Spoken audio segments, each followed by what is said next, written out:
Is dit 'n wanpersepsie dat mense dink dat jy nie vandag meer kan begin boer, want die groot boere word eintlik maar net groter. Klein boere dink sukkel ook meer en dit is baie moeilik om in dit te kom. Ek dink is 100% 'n wanpersepsie, maar jong, 'n boer wat kan dink, wat regtig op sy voete kan dink, die jonger boere veral wat tegnologie gebruik en so bietjie anders dink en bereid is om klein te begin. Maak dit sin? Dink jy, wat doen jy dan boerdery on the side? Daar's baie mense wat dit doen. Okay. Daar's baie mense wat 'n professionele persoon is en boer. Okay.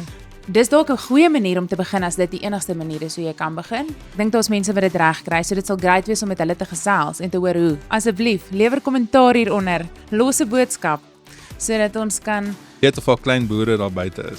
wat van niks af begin begin nie. nie. Stukkie grond koop en gaan. Jy kan beeste koop en dit dalk nog by iemand anders te laat bly. Ja, hier is 'n stukkie grond. Dan is jy tegniese boer. Ja, dan is jy 'n boer. Ek dink as jy boerboelklere dra, as jy 'n boer. Wat dink jy? Ek dink nie so nie.